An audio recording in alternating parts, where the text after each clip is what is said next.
To the next day. And here we see the vice presidential candidates there. Tim Walz standing a lone man behind his lectern.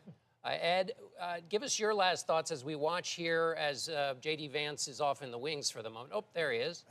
It's performance, performance, performance. That seems obvious, but no faux pas. And they're looking for a viral moment. That's what they'll be looking for tonight. No handshake. No handshake, and there you have Governor Walz appears to be taking some notes. J.D. Vance doing the same as our colleagues. And they may have shaken hands before the cameras came. That's right. Okay. Well, we have the vice presidential debate coming up in a moment. It will be moderated by our own Norah O'Donnell and Margaret Brennan. Ohio Senator J.D. Vance and Minnesota Governor Tim Walz take the stage. Well, they've taken the stage, so stick with us here and join us also on our streaming channel, CBS News 24/7, for exclusive content you won't see anywhere else. Thank you for joining us.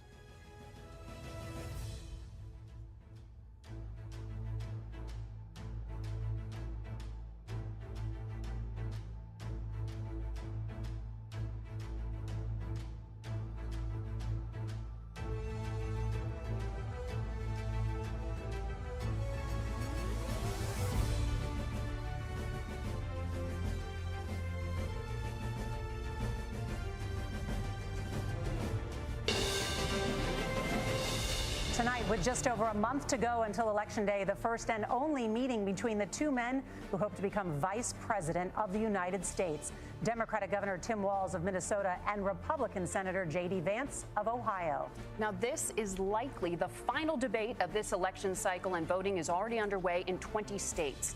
CBS News polling shows this remains a race either presidential candidate could win. The CBS News vice presidential debate starts now. Fight for every single vote, and we're going to take this country back. And we are ready to continue to build the future together. We're going to turn this whole country red with President Donald J. Trump's leadership. You know what's at the end of this little journey? Kamala Harris as the next president of the United States. This is a CBS News special, live from CBS News headquarters in New York. America Decides, the vice presidential debate. Good evening, I'm Norah O'Donnell, and thank you for joining us for tonight's CBS News Vice Presidential Debate. We want to welcome our viewers on CBS, on other networks here in the U.S. and around the world. We have a consequential night ahead, and our focus is the issues that matter to you, the voter. Let's introduce the candidates. Minnesota's Democratic Governor Tim Walz and Ohio's Republican Senator J.D. Vance, tonight meeting for the first time. I'm Margaret Brennan. In order to have a thoughtful and civil debate, these are the rules that both campaigns have agreed to. Questions will be directed at one candidate, who will have 2 minutes to respond. The other candidate will be allowed 2 minutes for rebuttal. Then each candidate will get another minute to make further points, with an additional 1 minute each at the discretion of the moderator. The primary role of the moderators is to facilitate the debate between the candidates, enforce the rules, and provide the candidates with the opportunity to fact-check claims made by each other. CBS News reserves the right to mute the candidates' microphones to maintain decorum. We have not shared the questions or topics with the campaigns. The stage is set. Governor, Senator, thank you for joining us. Let's get started. Tonight, our country is facing several unfolding crises. The Middle East is on the brink of war. Americans are suffering from the catastrophic impact of Hurricane Helene. And now a labor strike as 25,000 dock workers from Maine to Texas are picketing. We're going to begin tonight with the Middle East. Margaret. Thank you, Norah.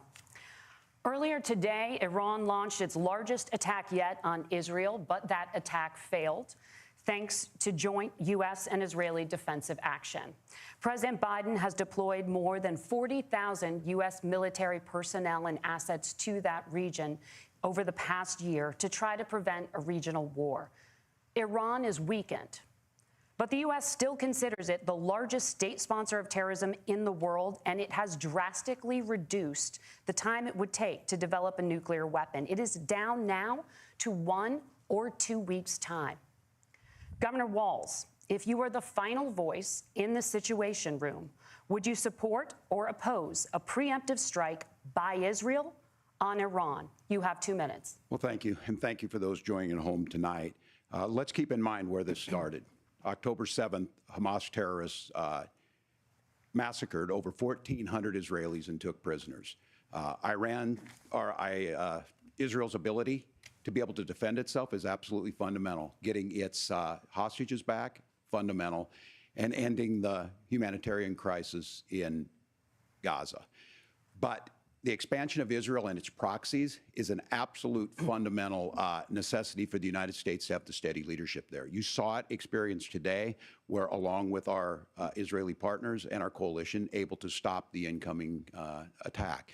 But what's fundamental here is that steady leadership is going to matter. It's clear, and the world saw it on that debate stage a few weeks ago, a nearly 80-year-old Donald Trump talking about crowd sizes is not what we need in this moment.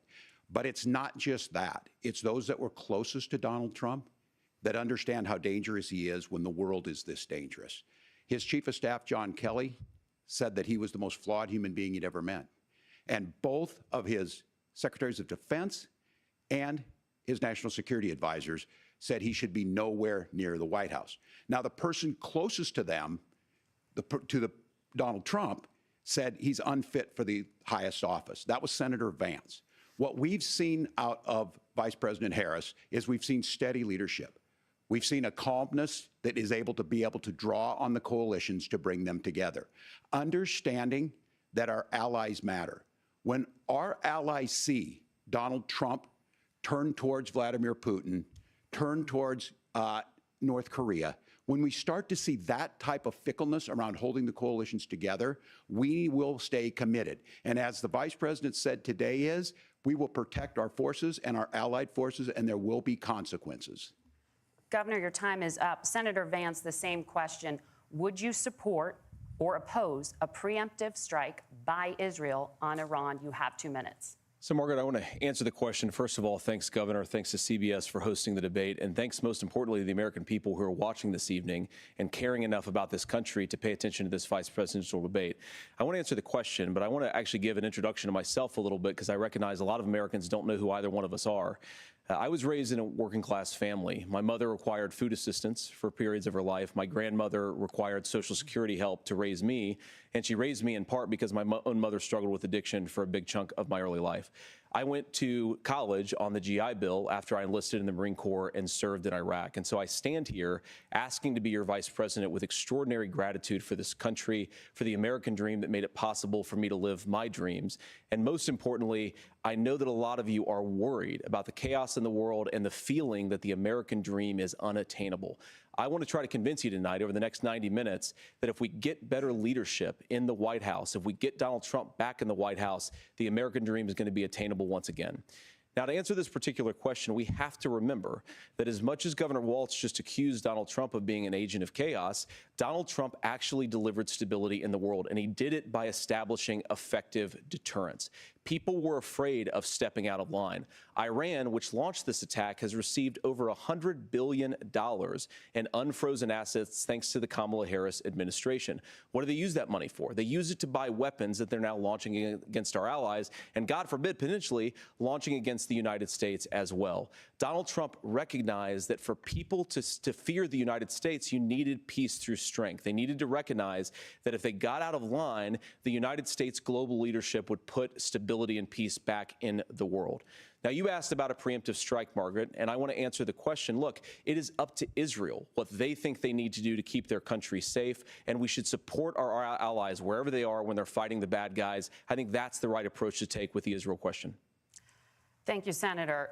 Governor Walz, do you care to respond to any of the allegations? Well, look, Donald Trump was in office. We'll sometimes hear a revisionist history, but when Donald Trump was in office, it was Donald Trump who we had a coalition of nations that had boxed Iran's nuclear program in, the inability to advance it. Donald Trump pulled that program and put nothing else in its place. So Iran is closer to a nuclear weapon than they were before because of Donald Trump's fickle leadership.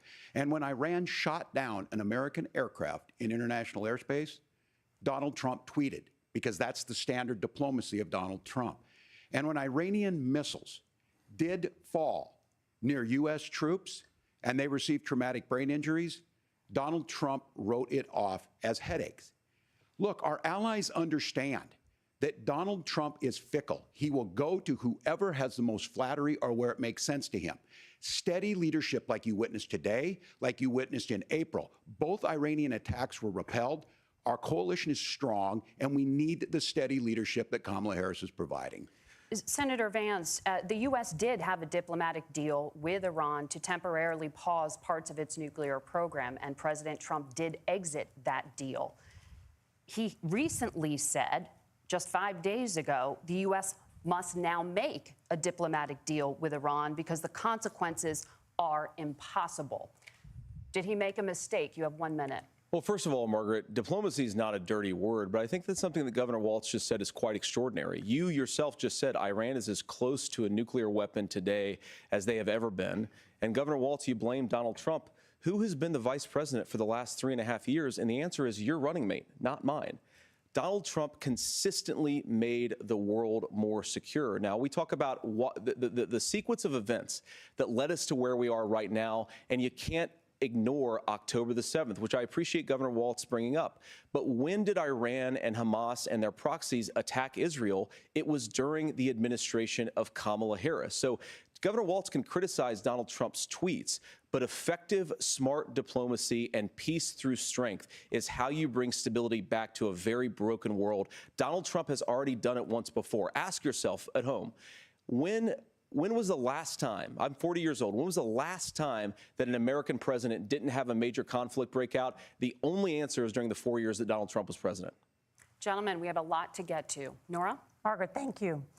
Let's turn now to Hurricane Helene. The storm could become one of the deadliest on record. More than 160 people are dead and hundreds more are missing. Scientists say climate change makes these hurricanes larger, stronger, and more deadly because of the historic rainfall. Senator Vance, according to CBS News polling, 7 in 10 Americans and more than 60% of Republicans under the age of 45 favor the U.S. taking steps to try and reduce climate change. Senator, what responsibility would the Trump administration have to try and reduce the impact of climate change? I'll give you 2 minutes. Sure. So first of all, let's start with the hurricane because it's an unbelievable, unspeakable human tragedy. I just saw today actually a photograph of 2 grandparents on a roof with a 6-year-old child, and it was the last photograph ever taken of them because the roof collapsed and those innocent people lost their lives. And I'm sure Governor Walz joins me in saying our hearts go out to those innocent people, our prayers go out to them, and we want as robust and aggressive as a federal response as we can get to save as many lives as possible, and then, of course, afterwards, to help the people in those communities rebuild. I mean, these are communities that I love. Some of them I know very personally in Appalachia, all across the Southeast. They need their government to do their job, and I commit that when Donald Trump is president again, the government will put the citizens of this country first when they suffer from a disaster. Now, Nora, you asked about climate change. I think this is a very important issue. Look, a lot of people are justifiably worried about all these crazy weather patterns. I think it's important for us, first of all, to say, Donald Trump and I support clean air, clean water. We want the environment to be cleaner and safer. But one of the things that I've noticed some of our Democratic friends talking a lot about is a concern about carbon emissions, this idea that carbon emissions drives all of the climate change. Well, let's just say that's true, just for the sake of argument, so we're not arguing about weird science. Let's just say that's true. Well, if you believe that, what would you want to do? The answer is that you'd want to reshore as much American manufacturing as possible, and you'd want to produce as much energy as possible in the United States of America because we're the cleanest economy in the entire world. What have Kamala Harris's policies actually led to? More energy production in China, more manufacturing overseas, more doing business in some of the dirtiest parts of the entire world. And when I say that, I mean the amount of carbon emissions they're doing per unit of economic output. So if we actually care about getting cleaner air and cleaner water, the best thing to do is to double down and invest in American workers and the American people. And unfortunately, Kamala Harris has done exactly the opposite. Governor Walz, you have 2 minutes to respond. Well, we got close to an agreement because all those things are happening. Look, first of all, it is a horrific tragedy with this hurricane, and my heart goes out to the folks that are down there in contact with the governors. I serve as co-chair of the Council of Governors as we work together on these emergency managements. Governors know no partisanship. They work together. So all of the governors and the emergency responders are on the ground. Those happen on the front end. the federal government comes in, makes sure they're there to that we recover. But we're still in that phase where we need to make sure that they're staying there, staying focused. Now, look, coming back to the climate change issue, there's no doubt this thing roared onto the scene faster and stronger than anything we've seen. Senator Vance has said that there's a climate problem in the past. Donald Trump called it a hoax and then joked that these things would make more beachfront property to be able to invest in. What we've seen out of the Harris administration now, the Biden-Harris administration, is we've seen this investment. We've seen massive investments, the biggest in global history that we've seen in the Inflation Reduction Act, has created jobs all across the country. 2,000 in Jeffersonville, Ohio, taking the EV technology that we invented and making it here. 200,000 jobs across the country. The largest solar manufacturing plant in North America sits in Minnesota. But my farmers know climate change is real. They've seen 500-year droughts, 500-year floods back to back. But what they're doing is adapting, and this has allowed them to tell me, look, I harvest corn, I harvest soybean, and I harvest wind. We are producing more natural gas and more oil at any time than we ever have. We're also producing more clean energy. So the solution for us is to continue to move forward that climate change is real. Reducing our impact is absolutely critical, but this is not a false choice. You can do that at the same time you're creating the jobs that we're seeing all across the country. That's exactly what this administration has done. We are seeing us becoming an energy superpower for the future, not just the current. And that's what absolutely makes sense. And then we start thinking about how do we mitigate these disasters. Thank you. Senator, I want to give you an opportunity to respond there. The governor mentioned that President Trump has called climate change a hoax. Do you agree? Well, look, what the president has said is that if the Democrats, in particular Kamala Harris and her leadership, if they really believe that climate change is serious, what they would be doing is more manufacturing and more energy production in the United States of America, and that's not what they're doing. So clearly, Kamala Harris herself doesn't believe her own rhetoric on this. If she did, she would actually agree with Donald Trump's energy policies. Now, something Governor Walz said I think is important to touch upon, because when we talk about clean energy, I think that's a slogan that often the Democrats will use here. And I'm talking, of course, about the Democratic leadership. And the real issue is that if you're spending hundreds of millions or even billions of dollars of American taxpayer money on solar panels that are made in China, number one, you're going to make the economy dirtier. We should be making more of those solar panels here in the United States of America. Some of them are, Tim, but a lot of them are being made overseas in China, especially the components that go into those solar panels. So if you really want to make the environment cleaner, you've got to invest in more energy production. We haven't built a nuclear facility, I think, one in the past 40 years. Senator. Natural gas, we got to invest more in it. Kamala Harris has done the opposite. That's raised energy prices and also meant that we're doing Senator, worse by the climate. your time is up. Governor, would you like to respond? Well, look, we're producing more natural gas than we ever have. There's no moratorium on that. We're producing more oil. But the folks know, and like I said again, these are not liberal folks. These are not folks that are Green New Deal folks. These are farmers that have been drought one year, massive flooding the next year. They understand that it makes sense. Look, our number one export cannot be topsoil from erosion from these massive storms. We saw it in Minnesota this summer. And thinking about how do we respond to that, we're thinking ahead on this. And what Kamala Harris has been able to do in Minnesota, we're starting to weatherproof some of these things. The infrastructure law that was passed allows us to think about mitigation in the future. How do we make sure that we're protecting by burying our power lines? How do we make sure that we're protecting lakefronts and things that we're seeing more and more of? But to call it a hoax and to take the oil company executives to Mar-a-Lago, say, give me money for my campaign and I'll let you do whatever you want. We can be smarter about that, and an all-above energy policy is exactly what she's doing, creating those jobs right here. Governor, your time is up. The overwhelming consensus among scientists is that the Earth's climate is warming at an unprecedented rate. Margaret? Thank you, Nora. We're going to turn now to immigration. The crisis at the U.S.-Mexico border consistently ranks as one of the top issues for American voters. Senator Vance, your campaign is pledging to carry out the largest mass deportation plan in American history and to use the U.S. military to do so. Could you be more specific about exactly how this will work? For example, would you deport parents who have entered the U.S. illegally and separate them from any of their children who were born on U.S. soil? You have 2 minutes. So first of all, Margaret, before we talk about deportations, we have to stop the bleeding. We have a historic immigration crisis because Kamala Harris started and said that she wanted to undo all of Donald Trump's border policies. 94 executive orders suspending deportations, decriminalizing illegal aliens, massively increasing the asylum fraud that exists in our system. That has opened the floodgates. And what it's meant is that a lot of fentanyl is coming into our country. I had a mother who struggled with opioid addiction and has gotten clean. I don't want people who are struggling with addiction to be deprived of their second chance because Kamala Harris let in fentanyl into our communities at record levels. So you've got to stop the bleeding. You've got to re-implement Donald Trump's border policies, build the wall, re-implement deportations. And that gets me to your point, Margaret, about what do we actually do? So we've got 25 million illegal aliens who are here in the country. What do we do with them? I think the first thing that we do is we start with the criminal migrants. About 1 million of those people have committed some form of crime in addition to crossing the border illegally. I think you start with deportations on those folks. And then I think you make it harder for illegal aliens to undercut the wages of American workers. A lot of people will go home if they can't work for less than minimum wage in our own country. And by the way, that'll be really good for our workers who just want to earn a fair wage for doing a good day's work. And the final point, Margaret, is you ask about family separation. Right now in this country, Margaret, we have 320,000 children that the Department of Homeland Security has effectively lost. Some of them have been sex trafficked. Some of them hopefully are at homes with their families. Some of them have been used as drug trafficking mules. The real family separation policy in this country is unfortunately Kamala Harris's wide open southern border.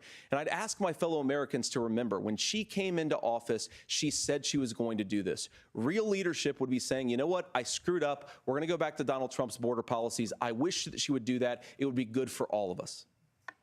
Governor, do you care to respond to any of those specific allegations, including that the vice president is, quote, letting in fentanyl and using kids as drug mules, among other things regarding children? The drug mule is not true, but I will say about the fentanyl, because this is a crisis of this, the opioid crisis. And the good news on this is the last 12 months saw the largest decrease in opioid deaths in our nation's history. 30% decrease in Ohio, but there's still more work to do. But let's go back to this on immigration. Kamala Harris was the Attorney General of the largest state and a border state in California. She's the only person in this race who prosecuted transnational gangs for human trafficking and drug interventions. But look, we all want to solve this. Most of us want to solve this, and that is the United States Congress. That's the Border Patrol agents. That's the Chamber of Commerce. That's most Americans out here. That's why we had the fairest and the toughest bill on immigration that this nation's seen. It was crafted by a conservative senator from Oklahoma, James Lankford. I know him. He's super conservative, but he's a man of principle, wants to get it done. Democrats and Republicans worked on this piece of legislation. The Border Patrol said, this is what we need in here. These are the experts. And the Chamber of Commerce and the Wall Street Journal said, pass this thing. Kamala Harris helped get there. 1,500 new border agents, detection for drugs, DOJ money to speed up these the adjudications on this, just what America wants. But as soon as I was getting ready to pass and actually tackle this, Donald Trump said no, told them to vote against it because it gives him a campaign issue. It gives him to, what would Donald Trump talk about if we actually did some of these things? And they need to be done by the legislature. You can't just do this through the executive branch. So look, we have the options to do this. Donald Trump had 4 years. He had 4 years to do this. And he promised you, America, how easy it would be. I'll build you a big, beautiful wall, and Mexico will pay for it. Less than 2% of that wall got built, and Mexico didn't pay a dime. But here we are again, 9 years after he came down that escalator, dehumanizing people and telling them what he was going to do. As far as the deportation plan, at one point, Senator Vance said it was so unworkable to be laughable. So that's where we're at. Pass the bill, she'll sign it. Governor, your time is up.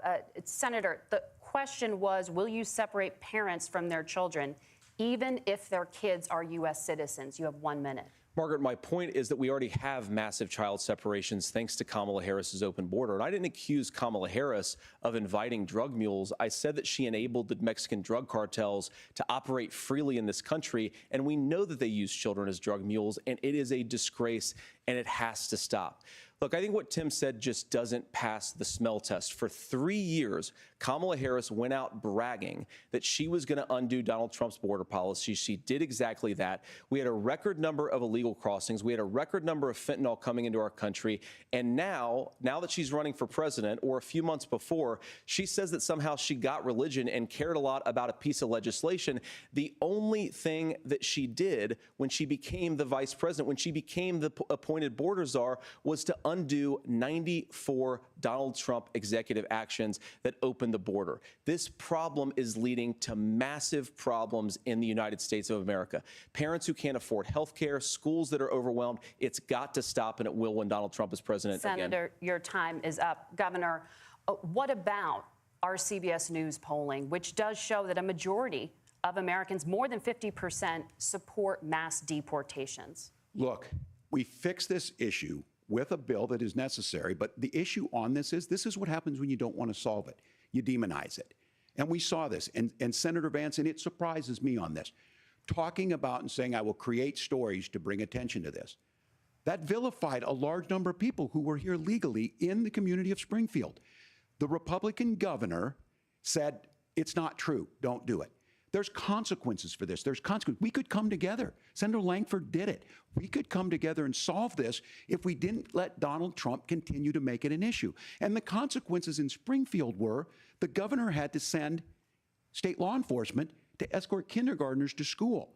I believe Senator Vance wants to solve this, but by standing with Donald Trump and not working together to find a solution, it becomes a talking point. And when it becomes a talking point like this, we dehumanize and villainize other human beings.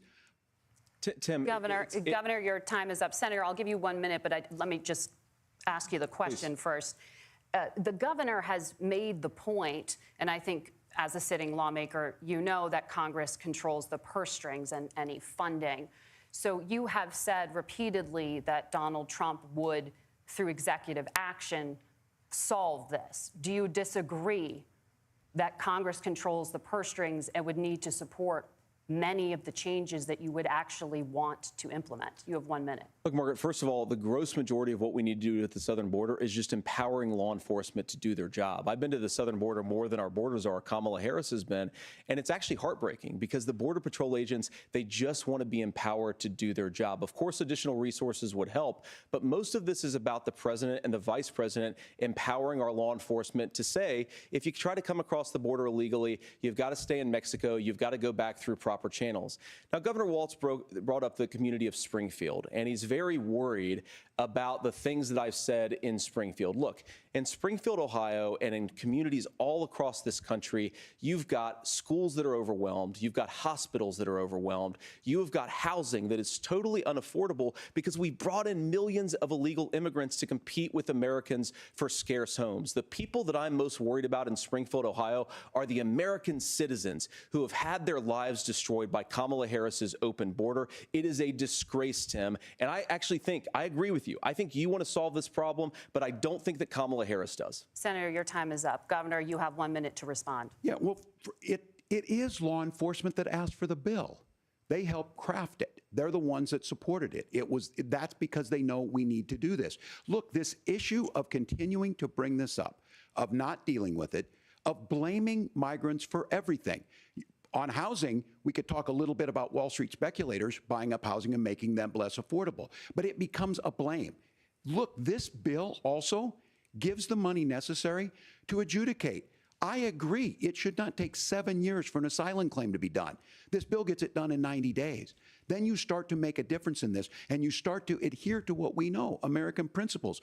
I don't talk about my faith a lot, but Matthew 25:40 talks about, to the least amongst us you do unto me. I think that's true of most Americans. They simply want order to it. This bill does it. It's funded. It's supported by the people who do it. And it lets us keep our dignity about how we treat other people.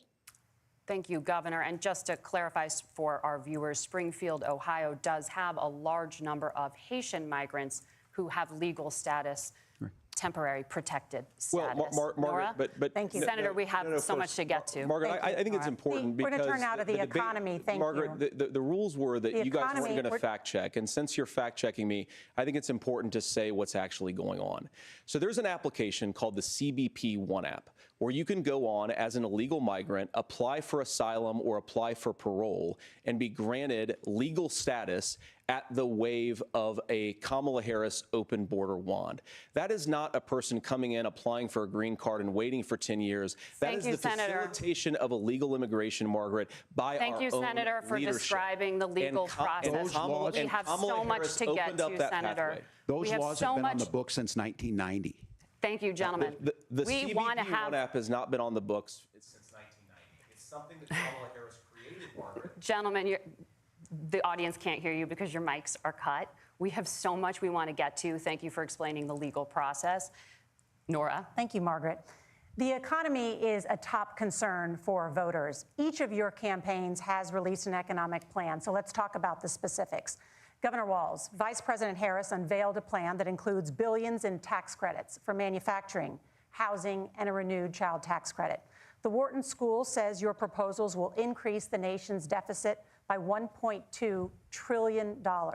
How would you pay for that without ballooning the deficit? Governor, I'll give you 2 minutes. Yeah, thank you. And Kamala Harris and I do believe in the middle class because that's where we come from. We both grew up in that. We understand. So those of you out there listening tonight, you're hearing a lot of stuff back and forth, and it's good. It's healthy. That's what this is supposed to happen.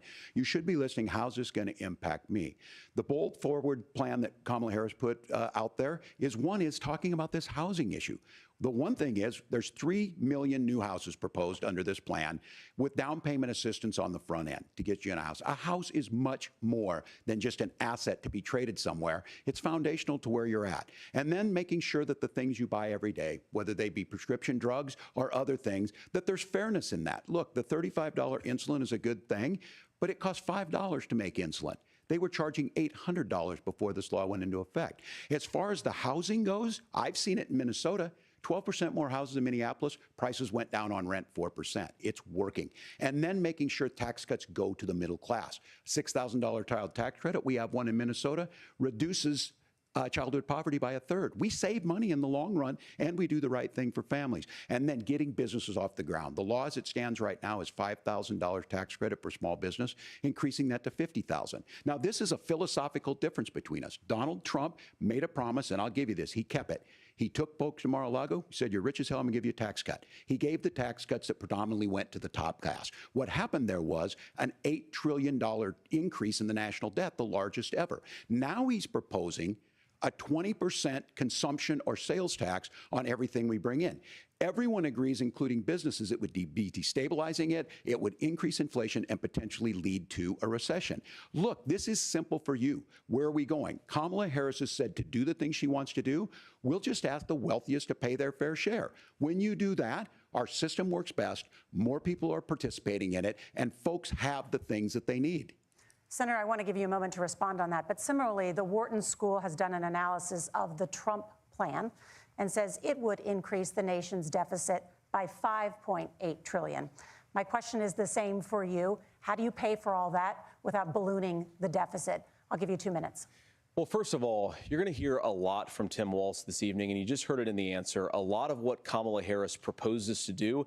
And some of it, I'll be honest with you, it even sounds pretty good. Here's what you won't hear, is that Kamala Harris has already done it. Because she's been the vice president for 3.5 years. She had the opportunity to enact all of these great policies, and what she's actually done instead is drive the cost of food higher by 25%, drive the cost of housing higher by about 60%, open the American southern border and make middle-class life unaffordable for a large number of Americans. If Kamala Harris has such great plans for how to address middle-class problems, then she ought to do them now. Not when asking for a promotion, but in the job the American people gave her 3.5 years ago. And the fact that she isn't tells you a lot about how much you can trust her actual plans. Now, Donald Trump's economic plan is not just a plan, but it's also a record. A lot of those same economists attack Donald Trump's plans, and they have PhDs, but they don't have common sense and they don't have wisdom, because Donald Trump's economic policies delivered the highest take-home pay in a generation in this country, 1.5% inflation, and to boot, peace and security all over the world. So when people say that Donald Trump's economic plan doesn't make sense, I say look at the record. He delivered rising take-home pay for American workers. Now, Tim admirably admits that they want to undo the Trump tax cuts. But if you look at what was so different about Donald Trump's tax cuts, even from previous Republican tax cut plans, is that a lot of those resources went to giving more take-home pay to middle class and working class Americans. It was passed in 2017, and you saw an American economic boom unlike we've seen in a generation in this country. That is a record that I'm proud to run on, and we're going to get back to that common sense wisdom so that you can afford to live the American dream again. I know a lot of you are struggling. I know a lot of you are worried about paying the bills. It's going to stop when Donald Trump brings back common sense to this country. Governor, do you want to respond to that? What has Kamala Harris done for the middle class? Yeah, well, Kamala Harris's day one was Donald Trump's failure on COVID that led to the collapse of our economy. We were already before COVID in a manufacturing recession, but 10 million people out of work, largest percentage since the Great Depression. 9 million jobs closed on that. That was day one. Whether it was the Infrastructure Act or other things we moved. Now, you made a question about experts, said this. I've made a note of this. Economists can't be trusted. Science can't be trusted. National security folks can't be trusted. Look, if you're going to be president, you don't have all the answers. Donald Trump believes he does. My pro tip of the day is this. If you need heart surgery, listen to the people at the Mayo Clinic in Rochester, Minnesota, not Donald Trump. And the same thing goes with this. And I ask you out there, teachers, nurses, truck drivers, or whatever, how is it fair that you're paying your taxes every year and Donald Trump hasn't paid any federal tax in the last 15 years, and the last year as president? That's what's wrong with the system. There's a way around it, and he's bragged about that. We're just asking for fairness in it, and that's all you want. You have a minute. Governor, you say trust the experts. But those same experts for 40 years said that if we shipped our manufacturing base off to China, we'd get cheaper goods. They lied about that. They said if we shipped our industrial base off to other countries, to Mexico and elsewhere, it would make the middle class stronger. They were wrong about that. They were wrong about the idea that if we made America less self-reliant, less productive in our own nation, that it would somehow make us better off, and they were wrong about it. And for the first time in a generation, Donald Trump had the wisdom and the courage to say to that bipartisan consensus, we're not doing it anymore. We're bringing American manufacturing back. We're unleashing American energy. We're going to make more of our own stuff. And this isn't just an economic issue. I mean, I've got 3 beautiful little kids at home, 7, 4, and 2, and I love them very much, and I hope they're in bed right now. But look, so many of the drugs, the pharmaceuticals that we put in the bodies of our children are manufactured by nations that hate us. This has to stop, and we're not going to stop it by listening to experts. We're going to stop it by listening to common sense wisdom, which is what Donald Trump governed on. Senator, your time is up. Governor Walz, can you address that? I mean, voters say they trust Donald Trump on the economy more. Why? Well, if you're listening tonight and you want billionaires to get tax cuts, you heard what the numbers were. Look, I'm a union guy on this. I'm not a guy who wanted to ship things overseas, but I understand that, look, we produce soybeans and corn. We need to have fair trading partners. That's something that we believe in. I think the thing that most concerns me on this is Donald Trump was the guy who created the largest trade deficit in American history with China. So the rhetoric is good. Much of what the senator said right there, I'm in agreement with him on this. I watched it happen too. I watched it to my communities, and we talked about that. But we had people undercutting the right to collectively bargain. We had right to work states made it more difficult. We had companies that were willing to ship it over, and we saw people profit. Folks that are venture capital in some cases, putting money into companies that were overseas. We're in agreement that we bring those home. The issue is Donald Trump is talking about it. Kamala Harris has a record, 250,000 more manufacturing jobs just out of the IRA. May I respond to that? Yes. So appreciate that. So if you notice, what Governor Walz just did is he said, first of all, Donald Trump has to listen to the experts. And then when he acknowledged that the experts screwed up, he said, well, Donald Trump didn't do nearly as good of a job as the statistics show that he did.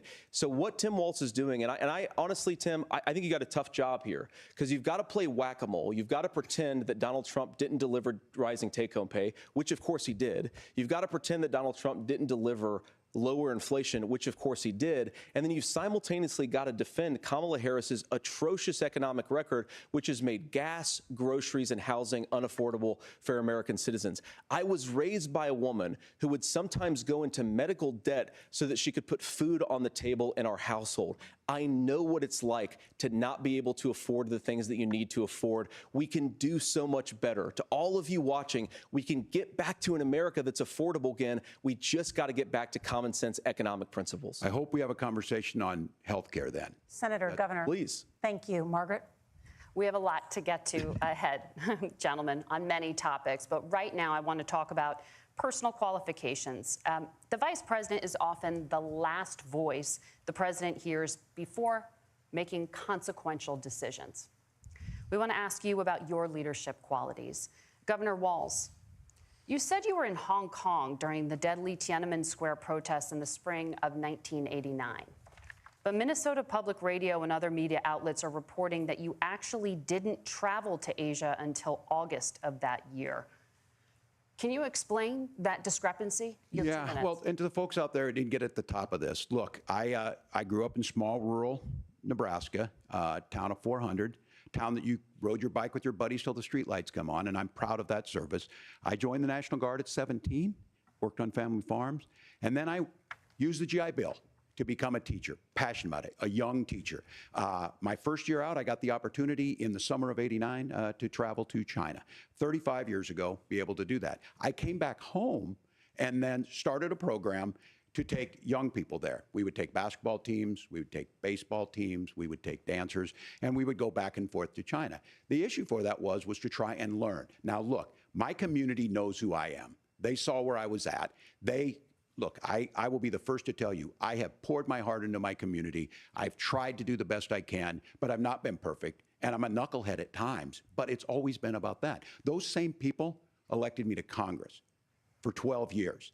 And in Congress, I was one of the most bipartisan people, working on things like farm bills that we got done, working on veterans benefits. And then the people of Minnesota were able to elect me to governor twice. So look, my commitment has been from the beginning to make sure that I'm there for the people, to make sure that I get this right. I will say more than anything, many times I will talk a lot, I will get caught up in the rhetoric, but being there, the impact it made, the difference it made in my life, I learned a lot about China. I hear the critiques of this. I would make the case that Donald Trump should have come on one of those trips with us. I guarantee you he wouldn't be praising Xi Jinping about COVID, and I guarantee you he wouldn't start a trade war that he ends up losing. So this is about trying to understand the world. It's about trying to do the best you can for your community, and then it's putting yourself out there and letting your folks understand what it is. My commitment, whether it be through teaching, which I was good at, or whether it was being a good soldier or was being a good member of Congress, those are the things that I think are the values that people care about. Governor, just to follow up on that, the question was, can you explain the discrepancy? All I said on this was I got there that summer and misspoke on this. So I will just, that's what I've said. So I was in Hong Kong and China during the democracy protests went in. And from that, I learned a lot of what needed to be in governance. Thank you, Governor. Senator Vance, in 2016, you called your running mate, Donald Trump, unfit for the nation's highest office, and you said he could be America's Hitler. I know you've been asked many times, and you've said you regret those comments and explained you then voted for Donald Trump in 2020. But the Washington Post reported new messages last week in which you also disparaged Trump's economic record while he was president, writing to someone in 2020, quote, Trump thoroughly failed to deliver his economic populism. You're now his running mate, and you've shifted many of your policy stances to align with his. If you become vice president, why should Americans trust that you will give Donald Trump the advice he needs to hear and not just the advice he wants to hear? You have 2 minutes. Well, first of all, Margaret, because I've always been open. And sometimes, of course, I've disagreed with the president, but I've also been extremely open about the fact that I was wrong about Donald Trump. I was wrong, first of all, because I believed some of the media stories that turned out to be dishonest fabrications of his record. But most importantly, Donald Trump delivered for the American people. Rising wages, rising take-home pay, an economy that worked for normal Americans, a secure southern border, a lot of things, frankly, that I didn't think he'd be able to deliver on. And yeah, when you screw up, when you misspeak, when you get something wrong and you change your mind, you ought to be honest with the American people about it. It's one of the reasons, Margaret, why I've done so many interviews is because I think it's important to actually explain to the American people where I come down on the issues and what changed. Now, you pointed out to messages from 2020. Margaret, I've been extremely consistent that I think there were a lot of things that we could have done better in the Trump administration the first round if Congress was doing its job. I strongly believe, and I've been a United States Senator, that Congress is not just a high-class debating society. It's not just a forum for senators and congressmen to whine about problems. It's a forum to govern. So there were a lot of things on the border, on tariffs, for example, where I think that we could have done so much more if the Republican Congress and the Democrats in Congress had been a little bit better about how they govern the country. They were so obsessed with impeaching Donald Trump, they couldn't actually govern. And I want to talk about this tariff issue in particular, Margaret, because Tim just accused this of being a national sales tax. Look, the one thing, and you're probably surprised to hear me praising Joe Biden, but the one thing that Joe Biden did is he continued some of the Trump tariffs that protected American manufacturing jobs. And it's the one issue, the most pro-worker part of the Biden administration, it's the one issue where Kamala Harris has run away from Joe Biden's record. Think about this. If you're trying to employ slave laborers in China at $3 a day, you're going to do that and undercut the wages of American workers unless our country stands up for itself and says you're not accessing our markets unless you're paying middle-class Americans a fair wage. Senator, your time is up. Nora? Thank you. Now to the issue of reproductive rights. Governor Walz, after Roe versus Wade was overturned, you signed a bill into law that made Minnesota one of the least restrictive states in the nation when it comes to abortion. Former President Trump said in the last debate that you believe abortion, quote, in the 9th month is absolutely fine. Yes or no? Is that what you support? I'll give you 2 minutes. That's not what the bill says, but look, this issue is what's on everyone's mind. Donald Trump put this all into motion. He brags about how great it was that he put the judges in and overturned Roe versus Wade, 52 years of personal autonomy. And then he tells us, oh, we send it to the states. It's a beautiful thing. Amanda Zaworski would disagree with you on it's a beautiful thing. A young bride in Texas waiting for their child at 18 weeks. She has a complication, a tear in the membrane. She needs to go in. The medical care at that point needs to be decided by the doctor. And that would have been an abortion. But in Texas, that would have put them in legal jeopardy. She went home, got sepsis, nearly dies, and now she may have difficulty having children. Or in Kentucky, Hadley Duvall, a 12-year-old child raped and impregnated by her stepfather. Those are horrific. Now, when God asked about that, Senator Vance said 2 wrongs don't make a right. There is no right in this. So in Minnesota, what we did was restore Roe versus Wade. We made sure that we put women in charge of their health care. But look, this is not where, if you don't know Amanda or a Hadley, you soon will. Their Project 2025 is going to have a registry of pregnancies. It's going to make it more difficult, if not impossible, to get contraception and limit access, if not eliminate access to infertility treatments. For so many of you out there listening, me included, infertility treatments are why I have a child. That's nobody else's business, but those things are being proposed. And the catch-all on this is, well, the states will decide what's right for Texas might not be right for Washington. That's not how this works. This is basic human right. We have seen maternal mortality skyrocket in Texas, outpacing many other countries in the world. This is about health care. In Minnesota, we are ranked first in health care for a reason. We trust women, we trust doctors. Senator, do you want to respond to the governor's claim? Will you create a federal pregnancy monitoring agency?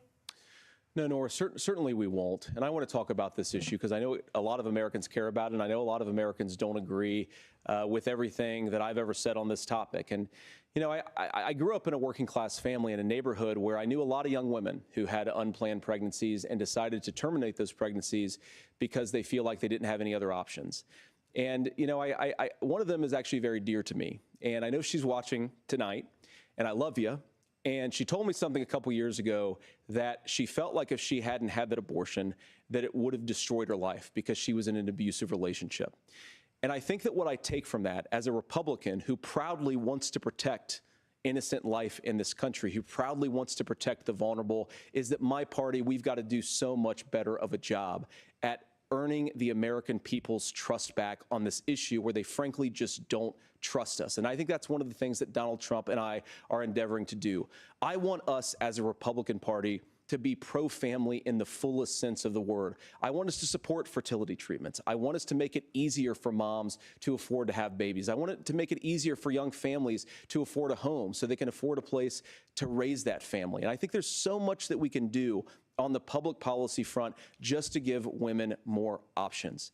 Now, of course, Donald Trump has been very clear that on the abortion policy specifically, that we have a big country and it's diverse. And California has a different viewpoint on this than Georgia. Georgia has a different viewpoint from Arizona. And the proper way to handle this, as messy as democracy sometimes is to let voters make these decisions, let the individual states make their abortion policy. And I think that's what makes the most sense in a very big, a very diverse, and let's be honest, sometimes a very, very messy and divided country. Governor, would you like to respond and also answer the question about restrictions? Yeah, well, the question got asked and Donald Trump made the accusation that wasn't true about Minnesota. Well, let me tell you about this idea that there's diverse states. There's a young woman named Amber Thurman. She happened to be in Georgia, a restrictive state. Because of that, she had to travel a long distance to North Carolina to try and get her care.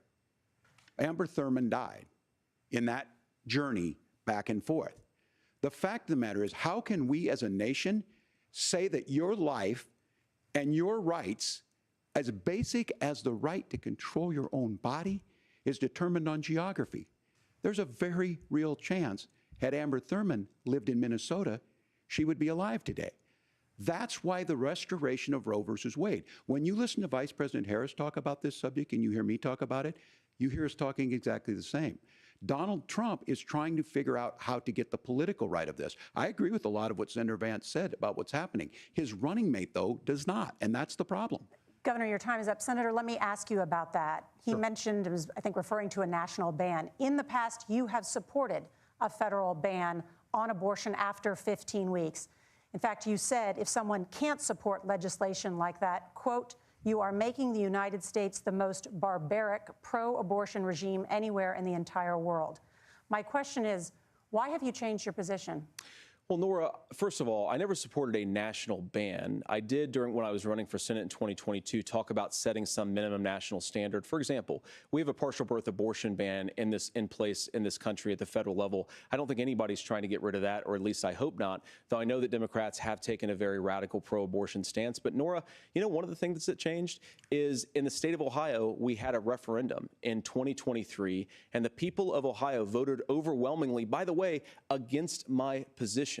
And I think that what I learned from that, Nora, is that we've got to do a better job at winning back people's trust. So many young women would love to have families. So many young women also see an unplanned pregnancy as something that's going to destroy their livelihood, destroy their education, destroy their relationships. And we have got to earn people's trust back. And that's why Donald Trump and I are committed to pursuing pro-family policies, making childcare more accessible, making fertility treatments more accessible, because we've got to do a better job at that. And that's what real leadership is. Governor, your response. I'm going to respond on the pro-abortion piece of that. No, we're not.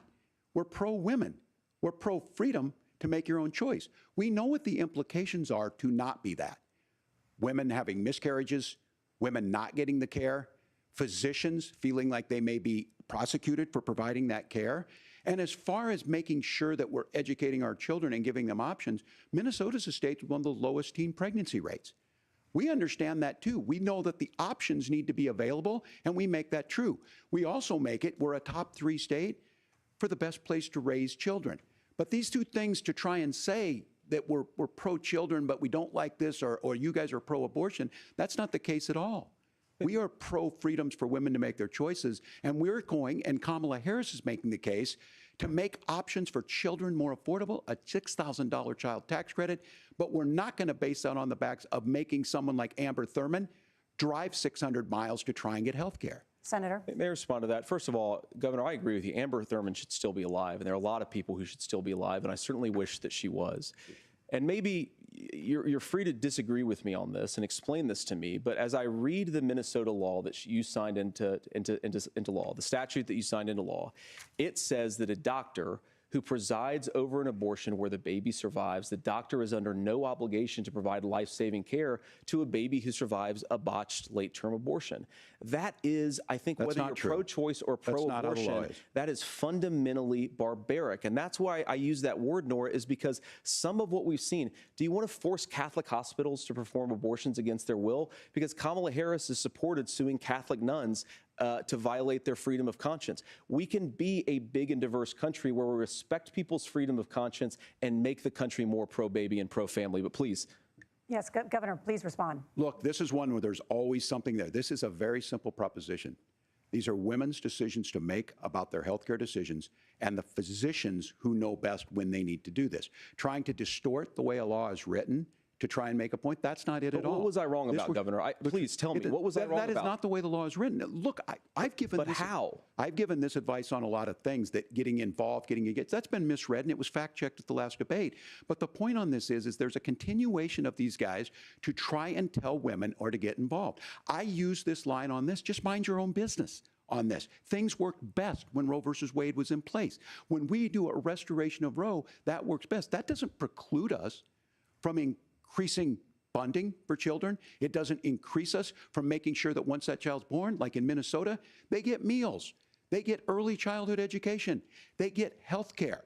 So the hiding behind we're going to do all these other things when you're not proposing them in your budget, Kamala Harris is proposing them. She's proposing all those things to make life easier for families. I asked a specific question, Governor. You gave me a slogan as a response. It's not the case. It's not true. That's not what the law says. So they fact-checked it with President Trump.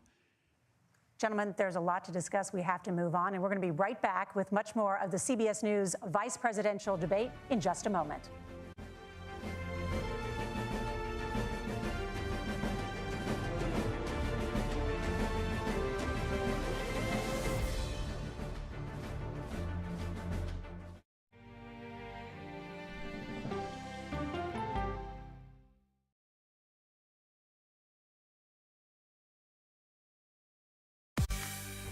On our places, bright, shiny faces. When you wake up in the morning, we want to be your go-to team. Nate has one of the quickest minds I've ever seen. Tony has a way of making people feel comfortable. Gail has this unbelievable knack to ask the question that you're asking at home. I've been told I could talk to a tree, and that's pretty much true.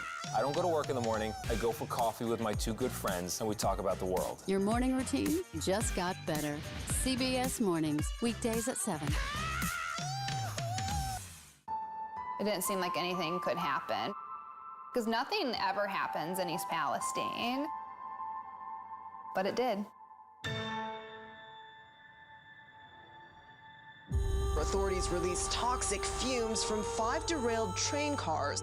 Resident, please evacuate. Acute bronchitis due to chemical fumes. Did you ever have these problems before the derailment? No, ma'am. This neighborhood's not safe no more. We can assure the community that there's not vinyl chloride entering their communities. Then why are there so many people feeling these various symptoms of bloody noses or difficulty breathing, bronchitis? That's a hard question to answer. We're talking about one of the most blatant releases of a mixture of some of the most toxic chemicals that we've seen in America. I feel like now I have a duty to warn other communities. If my daughter has to watch me die of cancer, at least it saves someone else.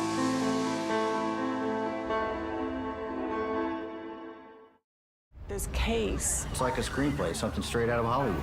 But it's not fiction. It's 48 hours. Human remains found this week. 4 families shattered. There's no physical evidence. The mystery would haunt investigators for years. There's some questions that have to be asked and need to be answered. Like a John Grisham novel. A gripping true crime original. 48 hours. Now streaming on the free CBS News app. Stories that inform. Or you can be really old at 60, and you can be really young at 85. Inspire. How do we unlock the power within ourselves to be who we want to be? And brighten your day. The best part of fame is making people feel good. Always send the people home happy. Make every day a little more like Sunday morning. Here comes the sun. Stream now on the free CBS News app.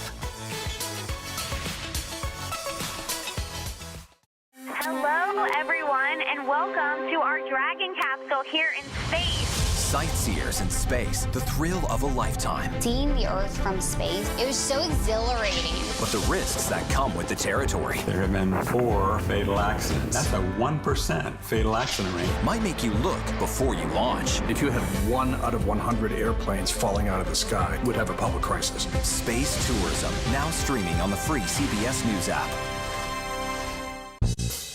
Superstar approaching, superstar approaching. Let's get your popcorn and get ready. Come on, Julia. Oh, no. I will if you will. You go, gal. Yeah, boy! She's the first black woman on the Supreme Court, and she's determined she won't be the last. My parents had raised me to believe that I could do anything I wanted to do. Justice Ketanji Brown Jackson on Person to Person. Superstar approaching, superstar approaching. I can see clearly now that the rain is gone.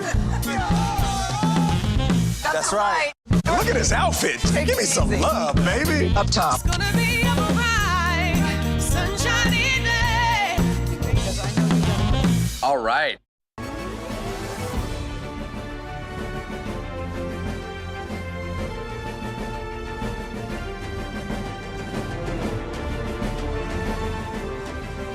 Welcome back to the CBS News vice presidential debate. We want to turn now to America's gun violence epidemic. The leading cause of death for children and teens in America is by firearms. Senator Vance, you oppose most gun legislation that Democrats claim would curb gun violence. You oppose red flag gun laws and legislation to ban certain semi-automatic rifles, including AR-15s. So let me ask you, earlier this year, for the first time, the parents of a school shooter were convicted of involuntary manslaughter and sentenced to 10 years in prison. Do you think holding parents responsible could curb mass shootings? I'll give you 2 minutes. Yeah, well, Nora, on that particular case, I don't know the full details, but I certainly trust local law enforcement and local authorities to make those decisions. I think in some cases the answer is going to be yes, and in some cases the answer is going to be no. And the details really matter here, of course. For example, if a kid steals a gun, that's going to be different than if a parent hands over a gun knowing that their kid is potentially dangerous. But look, I want to just sort of speak as a father of 3 beautiful little kids, and our oldest is now in 2nd grade. And like a lot of parents, we send our kids to school with such hope and such joy and such pride at their little faces on the first day of school. And we know, unfortunately, that a lot of kids are going to experience this terrible epidemic of gun violence. And of course, our hearts go out to the families that are affected by this terrible stuff. And we do have to do better. And I think that Governor Walz and I actually probably agree that we need to do better on this. The question is just, how do we actually do it? Now, here's something that really bothers me and worries me about this epidemic of violence. The gross majority, close to 90% in some of the statistics I've seen, of the gun violence in this country is committed with illegally obtained firearms. And while we're on that topic, we know that thanks to Kamala Harris's open border, we've seen a massive influx in the number of illegal guns run by the Mexican drug cartel. So that number, the amount of illegal guns in our country is higher today than it was 3.5 years ago. But what do we do about the schools? What do we do to protect our kids? And I think the answer is, and I say this not loving the answer, because I don't want my kids to go to school in a school that feels unsafe or where there are visible signs of security. But I unfortunately think that we have to increase security in our schools. We have to make the doors lock better. We have to make the doors stronger. We've got to make the windows stronger. And of course, we've got to increase school resource officers, because the idea that we can magically wave a wand and take guns out of the hands of bad guys, it just doesn't fit with recent experience. So we've got to make our schools safer. And I think we've got to have some common sense bipartisan solutions for how to do that. Governor, you have 2 minutes. Well, I think all the parents watching tonight, this is your biggest nightmare. Look, I got a 17-year-old, and he witnessed a shooting at a community center playing volleyball. Those things don't leave you. As a member of Congress, I sat in my office surrounded by dozens of the Sandy Hook parents, and they were looking at my 7-year-old picture on the wall. Their 7-year-old were dead, and they were asking us to do something. And look, I'm a hunter. I own firearms. The vice president is. We understand that the Second Amendment is there, but our first responsibility is to our kids to figure this out. In Minnesota, we've enacted enhanced red flag laws, enhanced background checks, and we can start to get data. But here's the problem. If we really want to solve this, we've got folks that won't allow research to be even done on gun violence. And this idea that we should just live with it, and here's what I do think, that this is a good start to the conversation. I 100% believe that Senator Vance hates it when these kids, it's abhorrent and it breaks your heart. I agree with that. But that's not far enough when we know there are things that worked. I've spent time in Finland and seen some Finnish schools. They don't have this happen, even though they have a high gun ownership rate in the country. There are reasonable things that we can do to make a difference. It's not infringing on your Second Amendment. And the idea to have some of these weapons out there, it just doesn't make any sense. Kamala Harris, as an attorney general, worked on this issue. She knows that it's there. No one's trying to scaremonger and say we're taking your guns, but I ask all of you out there, do you want your schools hardened to look like a fort?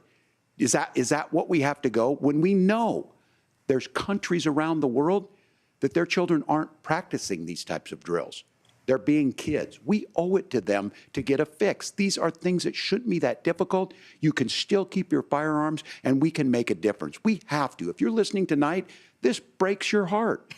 Senator. Tim, first of all, I didn't know that your 17-year-old witnessed a shooting. And I'm sorry about that, and I hope that he's doing okay. Christ have mercy. It is awful.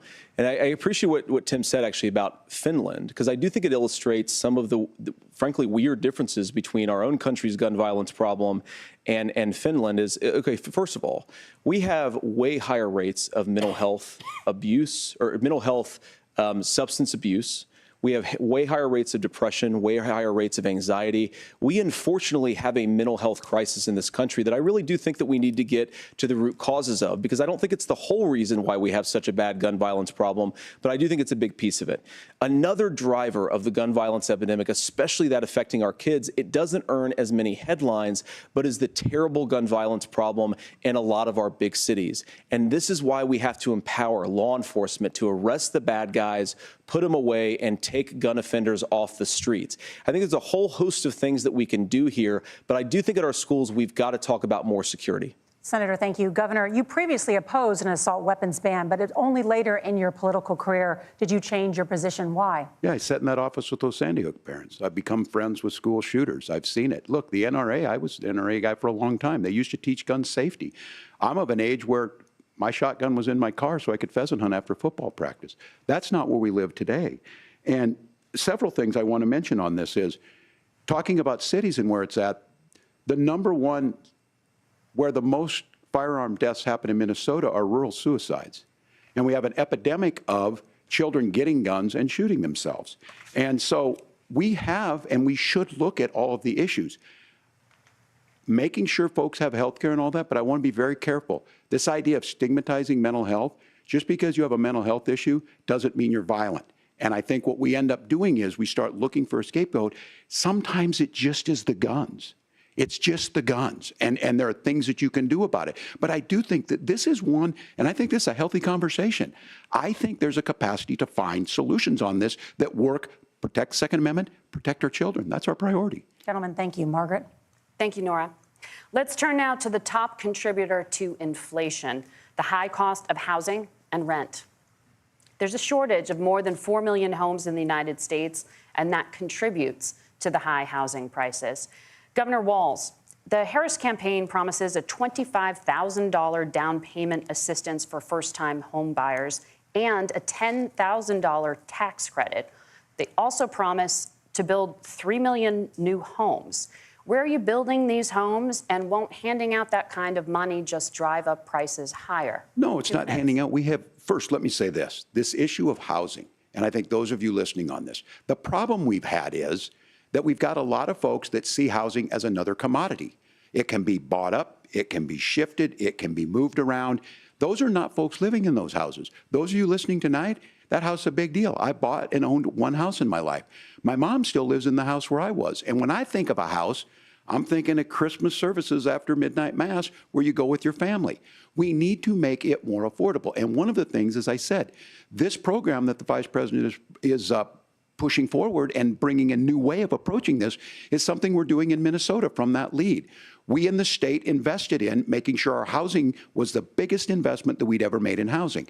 It starts to make it easier. We cut some of the red tape. Local folks, look, we can't do it at the federal level, but local folks make it easier to build those homes. And then that down payment assistance. I can tell all of you out there, certainly for me, using the GI Bill was one thing, but a veteran's home loan, the big thing about a veteran's home loan is you don't have to pay the down payment.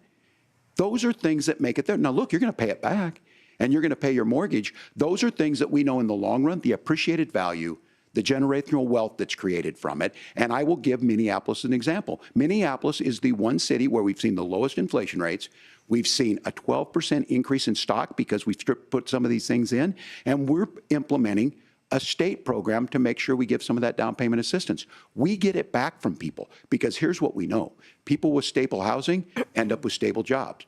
People with stable housing have their kids able to get to school. All of those things in the long run end up saving our money. And that's the thing that I think we should be able to find some common ground in, but we can't blame immigrants for the only reason. That's not the case that's happening in many cities. The fact of the matter is that we don't have enough naturally affordable housing, but we can make sure that the government's there to help kickstart it, create that base.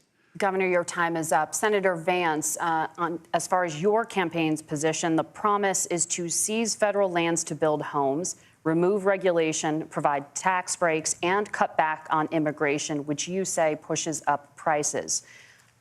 Where are you going to build all the new homes you're promising, and what part of any of this plan will provide immediate relief? You have 2 minutes. Well, first of all, Tim just said something that I agree with. We don't want to blame immigrants for higher housing prices, but we do want to blame Kamala Harris for letting in millions of illegal aliens into this country, which does drive up costs, Tim.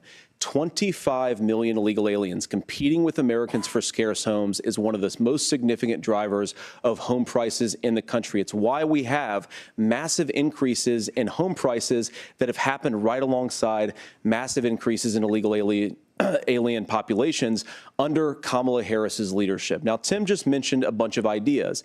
Now, some of those ideas I actually think are halfway decent, and some of them I disagree with. But the most important thing here is Kamala Harris is not running as a newcomer to politics. She is the sitting vice president. If she wants to enact all of these policies to make housing more affordable, I invite her to use the office that the American people already gave her, not sit around and campaign and do nothing while Americans find the American dream of homeownership completely unaffordable.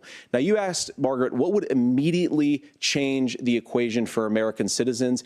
If you lower energy prices, as Donald Trump says, drill, baby, drill, one of the biggest drivers of housing costs aside from illegal immigration is, think about it, if a truck driver's paying 40% more for diesel, then the lumber he's delivering to the job site to build the house is also going to become a lot more expensive. If we open up American energy, you will get immediate pricing relief for American citizens, not, by the way, just in housing, but in a whole host of other economic goods, too.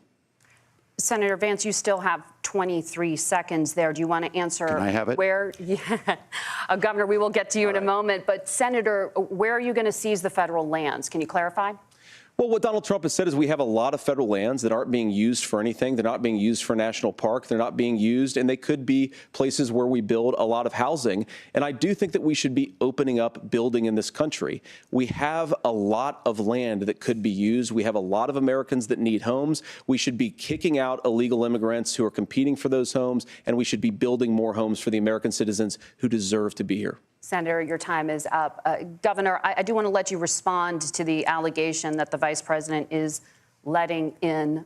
Well, of course, that's not true. And again, you have the facts. I guess we agreed not to fact check. I'll check it. That, look, crossings are down compared to when Donald Trump left office. But it's, again, blaming and not trying to find the solution. I was going to ask, though, on this question, are we going to drill and build houses in the same federal land? And I think when people hear federal lands, these are really important pieces of land. Now, Minnesota doesn't have a lot of federal lands. I know in the western part of the countries we do. There's not a lot of federal lands in and around Minneapolis, for example. So the issue is I don't understand the federal lands issue unless we see this, and I worry about this as someone who cares deeply about our national parks and our federal lands. Look, Minnesota, we protect these things. We've got about 20% of the world's fresh water. These lands protect. They're there for a reason. They belong to all of us. But again, this is when you view housing and you view these things as commodities. Like, there's a chance to make money here. Let's take this federal land and let's sell it to people for that. I think there's better ways to do this. We've seen it in Minnesota. We're able to refurbish some of these houses. We're able to make some investments. That gets people in. And I'm still on the fact on this. Economists, Senator Vance, you said you don't like the economists. Which economists are saying that it is immigrants that's adding to the cost? Governor, your time is up. But Senator, on that point, I'd like for you to clarify. There are many contributing factors to high housing costs. What evidence do you have that migrants are part of this problem? Well, there's a Federal Reserve study that we're happy to share after the debate. We'll put it up on social media, actually, that really drills down on the connection between increased levels of migration, especially illegal immigration, and higher housing prices. Now, of course, Margaret, that's not the entire driver of higher housing prices. It's also the regulatory regime of Kamala Harris. Look, we are a country of builders. We're a country of doers. We're a country of explorers. But we increasingly have a federal administration that makes it harder to develop our resources, makes it harder to build things, and wants to throw people in jail for not doing everything exactly as Kamala Harris says they have to do. And what that means is that you have a lot of people who would love to build homes who aren't able to build homes. I actually agree with Tim Walz. We should get out of this idea of housing as a commodity. But the thing that has most turned housing into a commodity is giving it away to millions upon millions of people who have no legal right to be here. What are the federal regulations? I deal with this as a governor. You can very quickly reply. I'm sorry. I get this as a governor, and I don't necessarily disagree with that in some cases, many of those are local, many of them are state. I don't know which ones are federal, but I think whenever we talk regulations, people think they can get rid of them. I think you want to be able to get out of your house in a fire. I think you want to make sure that it's fireproof and those types of things. So which are the regulations? Because the vice president's not responsible for those. Congress writes those. Governor, thank you. Gentlemen, we have a lot to get to. You're passionate about the housing crisis, I can tell. But Nora? Thank you. One of the top problems facing Americans is the high cost of health care. Senator Vance, at the last presidential debate, former President Trump was asked about replacing the Affordable Care Act. In response, he said, "I have concepts of a plan." Since then, Senator, you've talked about changing how chronically ill Americans get health insurance. Can you explain how that would work? And can you guarantee that Americans with pre-existing conditions won't pay more? I'll give you 2 minutes. Well, of course, we're going to cover Americans with pre-existing conditions. In fact, a lot of my family members have gotten health care. I believe, members of my family actually got private health insurance, at least for the first time, switched off of Medicaid onto private insurance for the first time under Donald Trump's leadership. And I think that, a lot of people have criticized this concepts of a plan remark. Look, it's very simple common sense. I think as Tim Walz knows from 12 years in Congress, you're not going to propose a 900-page bill standing on a debate stage. It would bore everybody to tears, and it wouldn't actually mean anything because part of this is the give and take of bipartisan negotiation. Now, when Donald Trump was actually president, and again, he has a record to be proud of, prescription drugs fell in 2018 for the first time in a very long time. Under Kamala Harris's leadership, prescription drugs are up about 7%. Under Donald Trump's entire 4 years, they were up about 1.5%. He introduced pricing transparency. Think about healthcare. You go into a hospital, you try to buy something, and nobody knows what it actually costs. That price transparency will actually give American consumers a little bit more choice and will also drive down costs.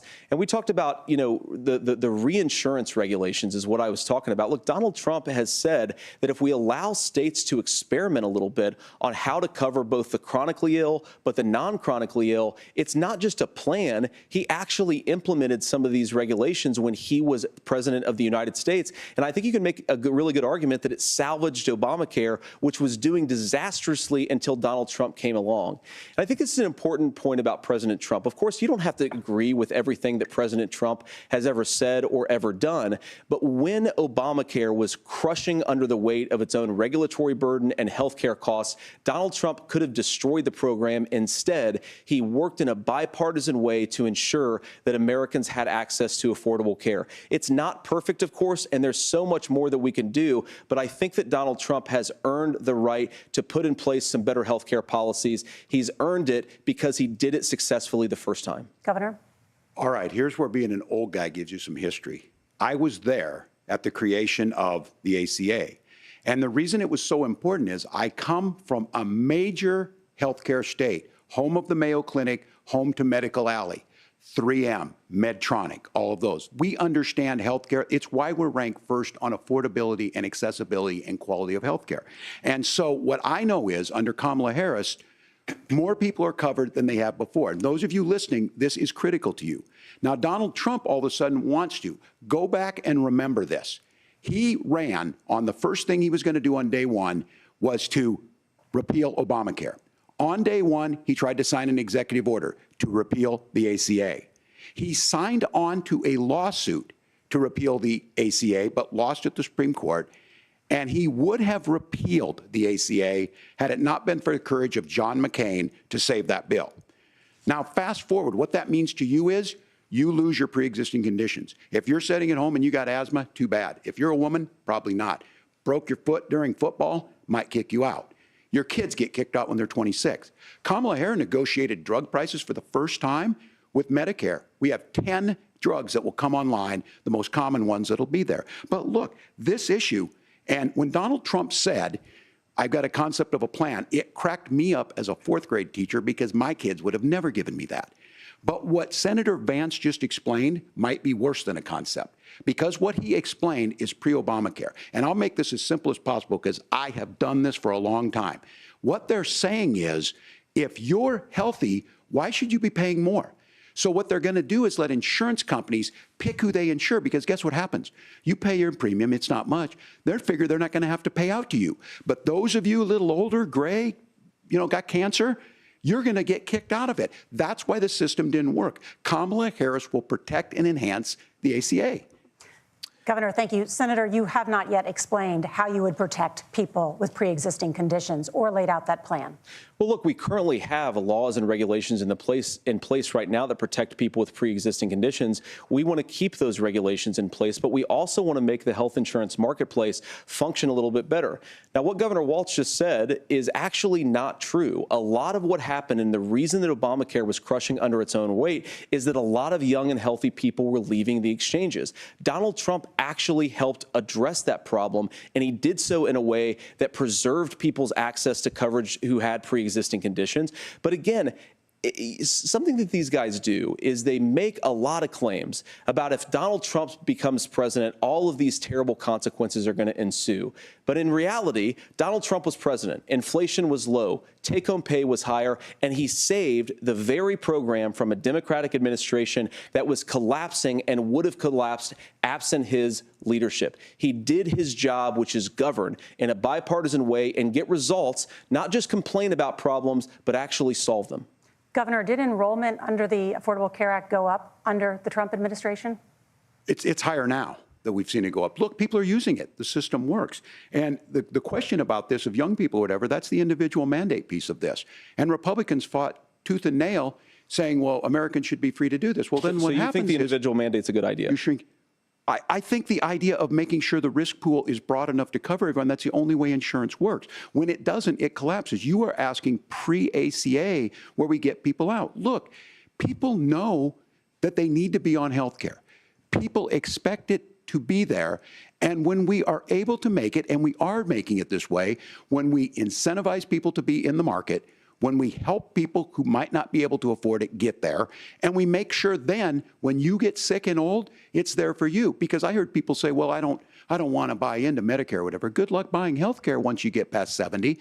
So look, the ACA works. We can continue to do better. Kamala Harris did that. The way she made everything better was negotiating those 10 drugs on Medicare for the first time in American history. Thank you. Margaret? Can I address that? I apologize. We're out of time. We have a number of subjects to discuss. Margaret? Let's talk about families in America.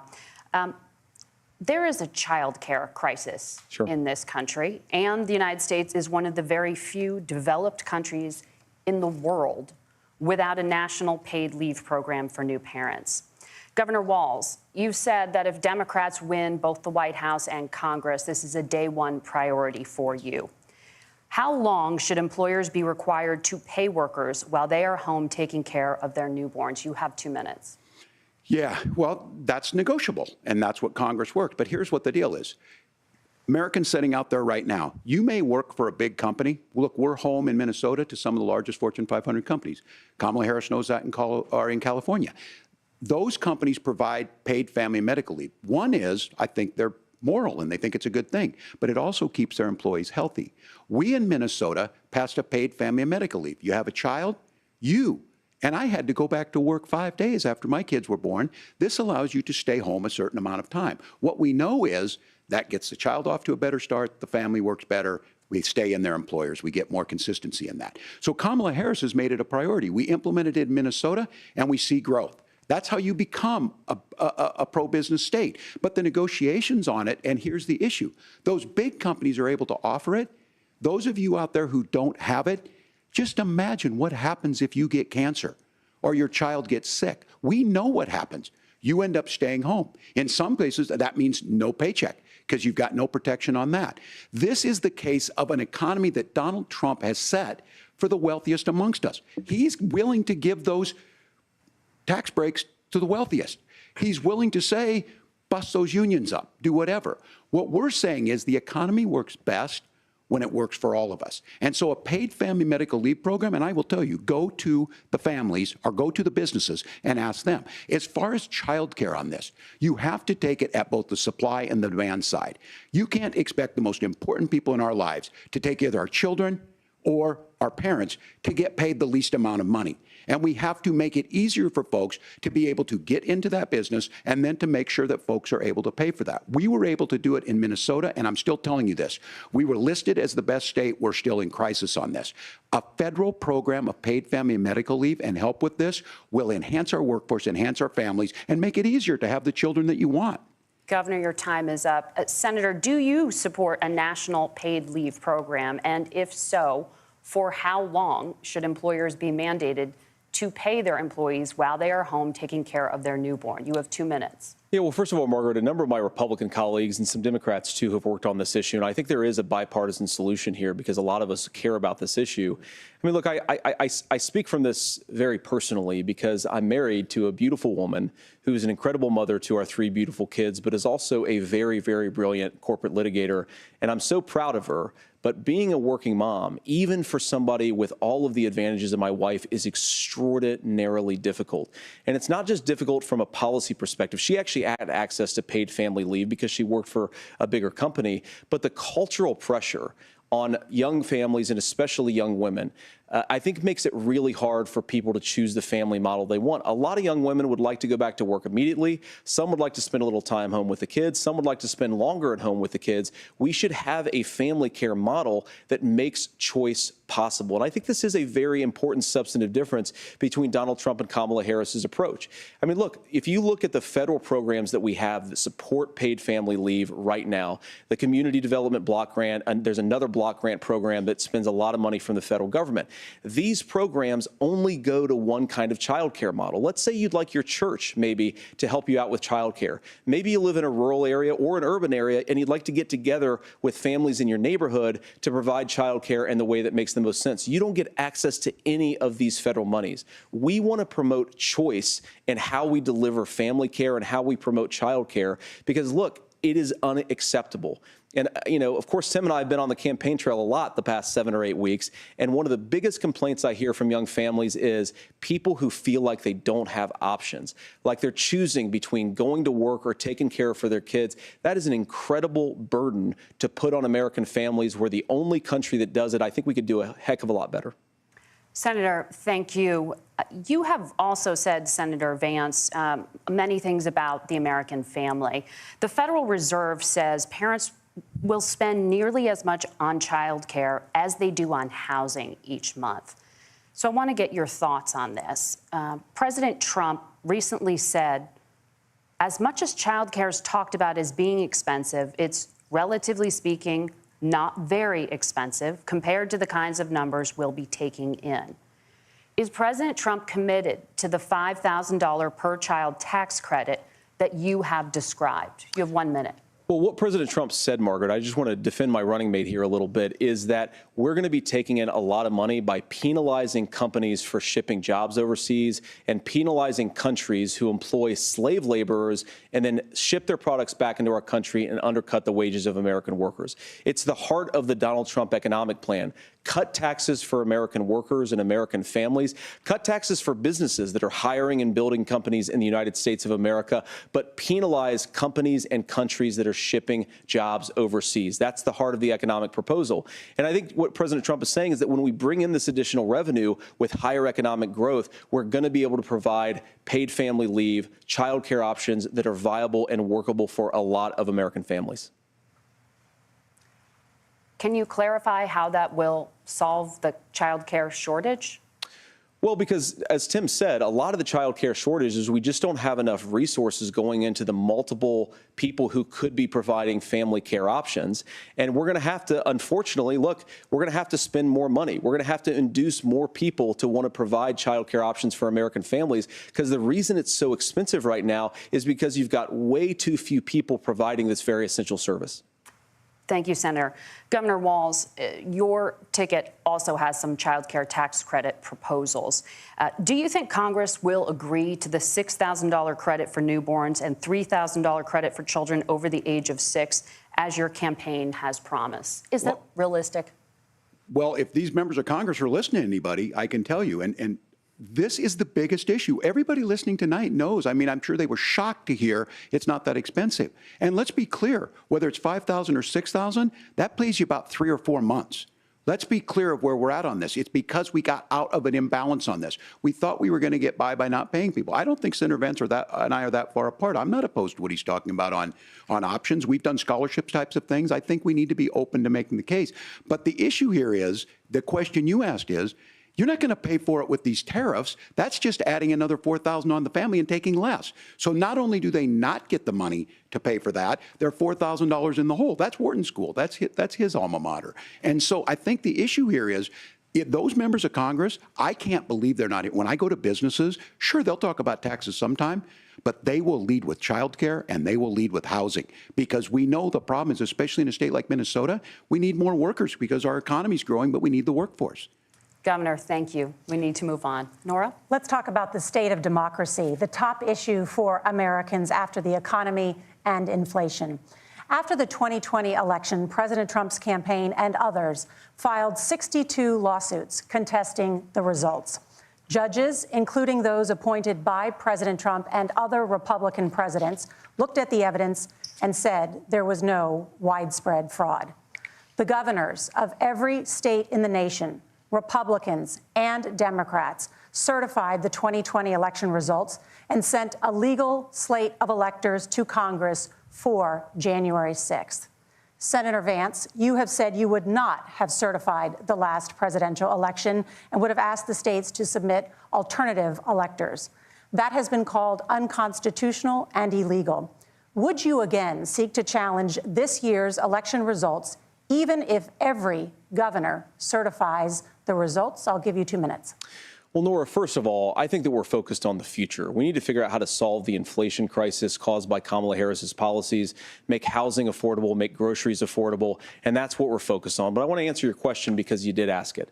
Look, what President Trump has said is that there were problems in 2020, and my own belief is that we should fight about those issues, debate those issues peacefully in the public square, and that's all I've said, and that's all that Donald Trump has said. Remember, he said that on January the 6th, the protesters ought to protest peacefully. And on January the 20th, what happened? Joe Biden became the president. Donald Trump left the White House. And now, of course, unfortunately, we have all of the negative policies that have come from the Harris-Biden administration.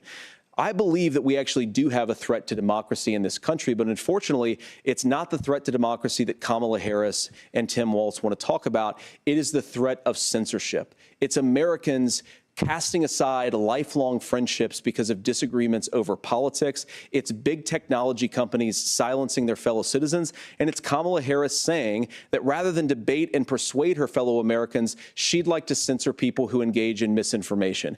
I think that is a much bigger threat to democracy than anything that we've seen in this country in the last 4 years, in the last 40 years. Now, I'm really proud, especially given that I was raised by 2 lifelong blue-collar Democrats, to have the endorsement of Bobby Kennedy Kennedy Jr. and Tulsi Gabbard, lifelong leaders in the Democratic coalition. And of course, they don't agree with me and Donald Trump on every issue. We don't have to agree on every issue, but we're united behind a basic American First Amendment principle that we ought to debate our differences. We ought to argue about them. We ought to try to persuade our fellow Americans. Kamala Harris is engaged in censorship at an industrial scale. She did it during COVID. She's done it over a number of other issues. And that, to me, is a much bigger threat to democracy than what Donald Trump said when he said that protesters should peacefully protest on January the 6th. Governor? Well, I've enjoyed tonight's debate, and I think there was a lot of commonality here. And I'm sympathetic to misspeaking on things, and I think I might have with the senator. Me too, man. There's one though that this one is troubling to me, and I say that because I think we need to tell the story. Donald Trump refused to acknowledge this, and the fact is that I don't think we can be the frog in the pot and let the boiling water go up. He was very clear. I mean, he lost this election, and he said he didn't. 140 police officers were beaten at the Capitol that day. Some with the American flag, several later died. And it wasn't just in there. In Minnesota, a group gathered on the state capitol grounds in St. Paul and said, we're marching to the governor's residence and there may be casualties. The only person there was my son and his dog, who was rushed out crying by state police. That issue, and Mike Pence standing there as they were chanting, hang Mike Pence. Mike Pence made the right decision. So, Senator, it was adjudicated over and over and over. I worked with kids long enough to know, and I said as a football coach, sometimes you really want to win, but the democracy is bigger than winning an election.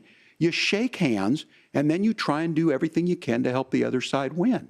That's what was at stake here. Now, the thing I'm most concerned about is the idea that imprisoning your political opponents, already laying the groundwork for people not accepting this. And a president's words matter. A president's words matter. People hear that. So I think this issue of settling our differences at the ballot box, shaking hands when we lose, being honest about it, but to deny what happened on January 6th, the first time in American history that a president or anyone tried to overturn a fair election and the peaceful transfer of power. And here we are 4 years later in the same boat. I will tell you this, that when this is over, we need to shake hands this election, and the winner needs to be the winner. This has got to stop. It's tearing our country apart. Margaret? Senator Vance, did you want to respond to that?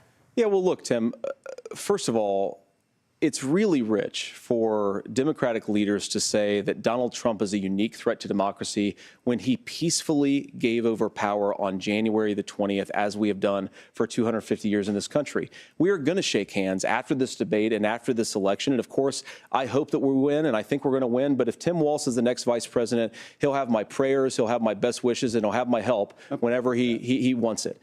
But we have to remember that for years in this country, Democrats protested the results of elections. Hillary Clinton in 2016 said that Donald Trump had the election stolen by Vladimir Putin because the Russians bought like $500,000 worth of Facebook ads.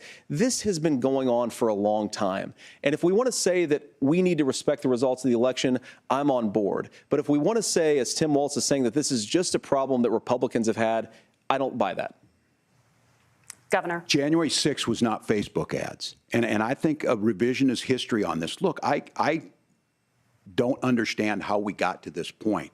But the issue was that happened. Donald Trump can do it. And all of us say there's no place for this. It has massive repercussions. This idea that there's censorship to stop people from threatening to kill someone, threatening to do something, that's not censorship. Censorship is book banning. We've seen that. We've seen that brought up. I just think for everyone tonight, and I'm going to thank Senator Vance. I think this is the conversation they want to hear. And I think there's a lot of agreement, but this is one that we are miles apart on. This was a threat to our democracy in a way that we had not seen. And it manifested itself because of Donald Trump's inability to say. He is still saying he didn't lose the election. I would just ask that. Did he lose the 2020 election?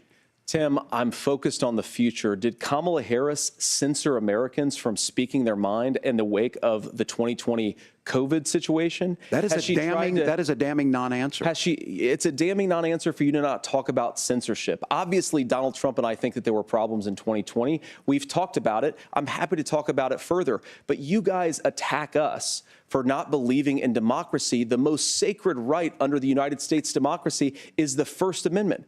You yourself have said there's no First Amendment right to misinformation. Kamala Harris wants to use the power of government and big tech to silence people from speaking their minds. That is a threat to democracy that will long outlive this present political moment. I would like Democrats and Republicans to both reject censorship. Let's persuade one another. Let's argue about ideas, and then let's come together afterwards. You can't yell fire in a crowded theater.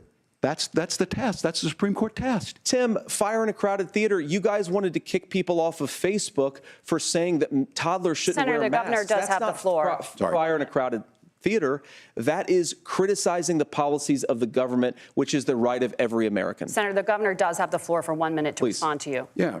Well, I don't run Facebook. What I do know is I see a candidate out there who refused, and now again, and this, I'm pretty shocked by this. He lost the election.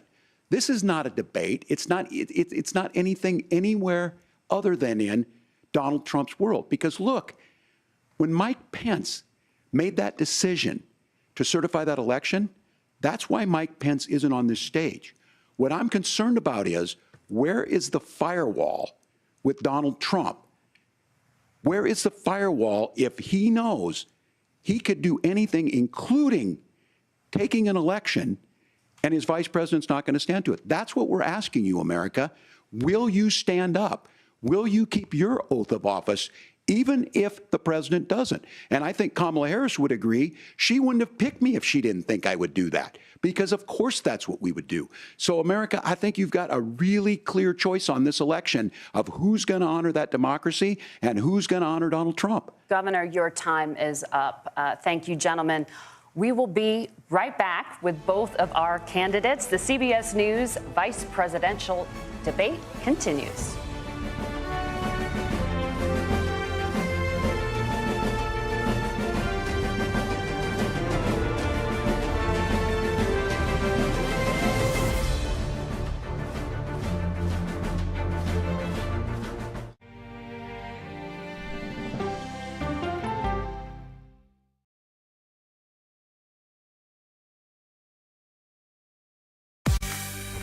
On our places, bright, shiny faces. When you wake up in the morning, we want to be your go-to team. Nate has one of the quickest minds I've ever seen. Tony has a way of making people feel comfortable. Gail has this unbelievable knack to ask the question that you're asking at home. I've been told I could talk to a tree, and that's pretty much true.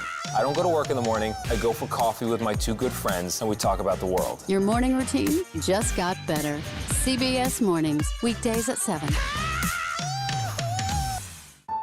It didn't seem like anything could happen, because nothing ever happens in East Palestine. But it did. Authorities released toxic fumes from 5 derailed train cars. Resident, please evacuate. Acute bronchitis due to chemical fumes. Did you ever have these problems before the derailment? No, ma'am. This neighborhood's not safe no more. We can assure the community that there's not vinyl chloride entering their communities. Then why are there so many people feeling these various symptoms of bloody noses or difficulty breathing, bronchitis? That's a hard question to answer. We're talking about one of the most blatant releases of a mixture of some of the most toxic chemicals that we've seen in America. I feel like now I have a duty to warn other communities. If my daughter has to watch me die of cancer, at least it saves someone else.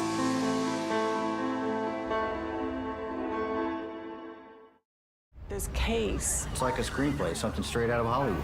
But it's not fiction. It's 48 hours. Human remains found this week. 4 families shattered. There's no physical evidence. The mystery would haunt investigators for years. There's some questions that have to be asked and need to be answered. Like a John Grisham novel. A gripping true crime original. 48 hours. Now streaming on the free CBS News app. Stories that inform. You can be really old at 60, and you can be really young at 85. Inspire. How do we unlock the power within ourselves to be who we want to be? And brighten your day. The best part of fame is making people feel good. Always send the people home happy. Make every day a little more like Sunday morning. Here comes the sun. Stream now on the free CBS News app.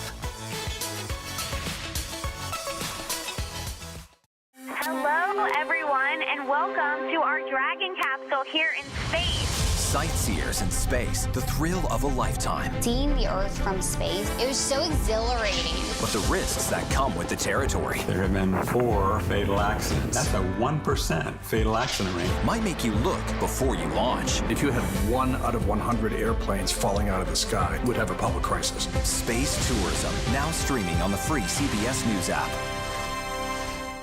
She's the first black woman on the Supreme Court, and she's determined she won't be the last. My parents had raised me to believe that I could do anything I wanted to do. Justice Ketanji Brown Jackson on Person to Person. It's like a screenplay, something straight out of Hollywood.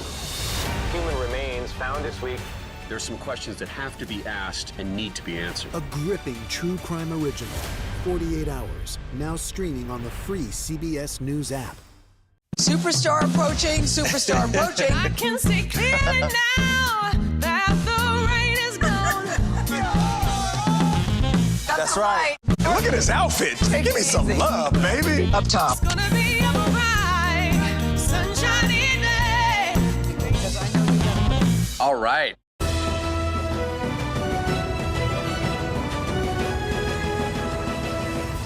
Welcome back to the CBS News Vice Presidential Debate. It is now time for the closing statement. Senator Vance won the virtual coin toss and elected to go last. So, Governor Walz, you are first. You have 2 minutes. Well, thank you, Senator Vance. Thank you to CBS News. And most importantly, thank you to all of you. If you're still up and the folks who miss Dancing with Our Stars, I appreciate it. But look, the support of the democracy matters. It matters that you're here. And I'm as surprised as anybody of this coalition that Kamala Harris has built, from Bernie Sanders to Dick Cheney to Taylor Swift, and a whole bunch of folks in between there. And they don't all agree on everything, but they are truly optimistic people. They believe in a positive future of this country and one where our politics can be better than it is. And I have to tell you, that better than it is the sense of optimism that there can be an opportunity economy that works for everyone, not just to get by, but to get ahead. And the idea that freedom really means something. Not the freedom of government to be in your bedroom or exam room, but the freedom for you to make choices about yourself. Now, look, we all know who Donald Trump is. He's told us, and as Maya Angelou said, believe him when he told you that. His first inaugural address talked about American carnage. And then he spent 4 years trying to maybe do that. Senator Vance tonight made it clear he will stand with Donald Trump's agenda. He will continue to push down that road. Excuse me. Kamala Harris gives us a different option. Now, I'll have to tell you, I'm going to be careful about the quotes, but there's one that Senator Vance said that does resonate with me. He said, Donald Trump makes the people I care about afraid. A lot of America feels that way. We don't need to be afraid. Franklin Roosevelt was right. All we have to fear is fear itself. Kamala Harris is bringing us a new way forward. She's bringing us a politics of joy. She's bringing real solutions for the middle class, and she's centering you at the heart of that. All the while asking everyone, join this movement, make your voices heard. Let's look for a new day where everybody gets that opportunity and everybody gets a chance to thrive. I humbly ask for your vote on November 5th for Kamala Harris. Governor Walz, thank you. Senator Vance, your closing statement. Well, I want to thank Governor Walz, you folks at CBS, and of course the American people for tuning in this evening. And one of the issues we didn't talk about was energy. And I remember when I was being raised by my grandmother, when she didn't have enough money to turn on the heat some nights because Ohio gets pretty cold at night and because money was often very tight.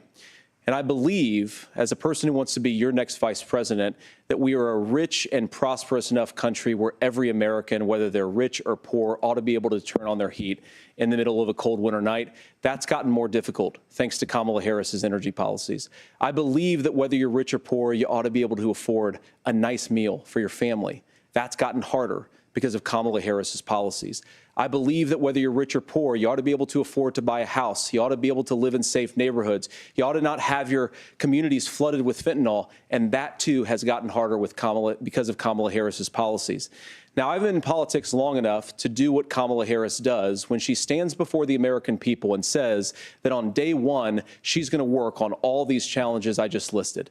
She's been the vice president for 3.5 years. Day one was 1,400 days ago, and her policies have made these problems worse. Now, I believe that we have the most beautiful country in the world. I meet people on the campaign trail who can't afford food, but have the grace and generosity to ask me how I'm doing and to tell me they're praying for my family. What that has taught me is that we have the greatest country, the most beautiful country, the most incredible people anywhere in the world.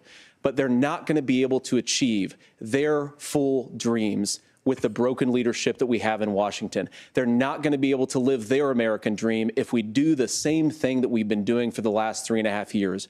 We need change. We need a new direction. We need a president who has already done this once before and did it well. Please vote for Donald Trump. And whether you vote for me or vote for Tim Walz, I just want to say I'm so proud to be doing this, and I'm rooting for you. God bless you, and good night. Senator Vance, thank you. And thank you both for participating in the only vice presidential debate of this election cycle. I'm Margaret Brennan. And I'm Nora O'Donnell. And a reminder, there are just 35 days until Election Day. Please get out and vote. And for all of us here at CBS News, thank you and good night.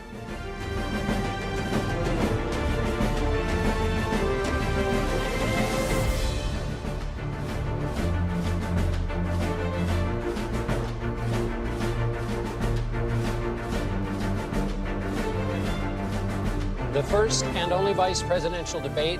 This election is now complete. It was a cordial debate of the kind that people mostly say they want. You notice here the two candidates lingering on the stage. That's quite a difference from the presidential debate, in which it was not even sure that Vice President Harris and Donald Trump would shake hands.